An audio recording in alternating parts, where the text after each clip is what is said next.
অর্থাৎ ঢাকা বিশ্ববিদ্যালয়ের সাংবাদিক সমিতি এবং ঢাকা বিশ্ববিদ্যালয়ের ডিবেটিং সোসাইটি দুটোর গঠনতন্ত্রে লেখা রয়েছে যারা ছাত্র রাজনীতির সাথে সম্পৃক্ত থাকবে তারা এই সংগঠন দুটো মানে সদস্য হতে পারবে না এবং তারা নেতৃত্বে আসতে পারবে না।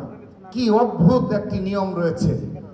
এটি সাথে আজকে একটি ঘটনার মিল রেখে আমি বলতে চাই, আপনারা দেখেছেন গতকাল রাতে রুয়েটে একটি ঘটনা ঘটেছে, আজকে দিনের বেলা হয়তো বা সামান্য একটি ঘটনা ঘটেছে।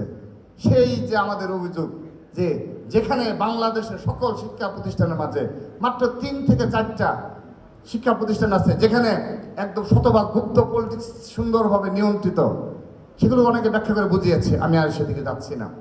তো সেই ক্যাম্পাসে আবার আওয়াজ ওঠে যে তারা ছাত্র রাজনীতি মুক্ত ক্যাম্পাস চায়। আমি আপনাদের উদ্দেশ্য বলছি, আপনারা আপনার বিবেককে জিজ্ঞাসা করুন, সেখানে কি ইসলামী ছাত্র শিবিরের নেতৃবৃন্দ নেই? সেখানে হিজবুত তাহরির নেই? আমি শতভাগ গ্যারান্টি দিয়ে বললাম সেখানে অবশ্যই রয়েছে।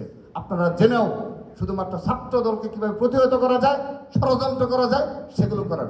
তো আমি একটি দিক দিয়ে আল্লাহর রহমতে খুবই খুশি, আমার দায়িত্ব পালনকালীন শেষ সময়ে এসে আমরা দেখতে পেয়েছি সাধারণ শিক্ষার্থীরা ইতিমধ্যে যেটি ভেবেছিলাম আরো সময় লাগবে বুঝতে, কিন্তু আপনাদের এই ধোঁকাবাজির রাজনীতি আল্লাহর রহমতে সাধারণ শিক্ষার্থীরা ইতিমধ্যে বুঝে গেছে।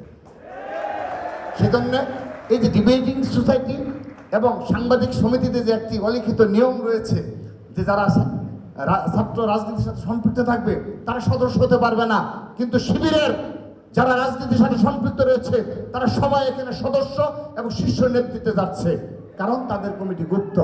আমাদের প্রবলেমটা এই জায়গাতে, আমাদের মূল পয়েন্টটা এই জায়গাতেই যে আপনি গুপ্ত থেকে কমিটি প্রকাশ না করে আপনি সাংবাদিক সমিতিতে দখল করবেন, আপনি ডিবেটিং সোসাইটির শীর্ষ নেতৃত্বে যাবেন, আর অপর যারা বাম সংগঠনের যারা প্রকাশ্য রাজনীতি করেছে, ছাত্রদল প্রকাশ্য রাজনীতি করেছে, তাদেরকে মেধাবী হওয়া সত্ত্বেও, তার যোগ্যতা থাকা সত্ত্বেও তাকে আপনি সেখান থেকে বঞ্চিত করবেন।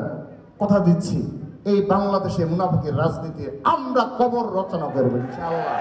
সবাইকে ধন্যবাদ। বাংলাদেশ জিন্দাবাদ। বাংলাদেশ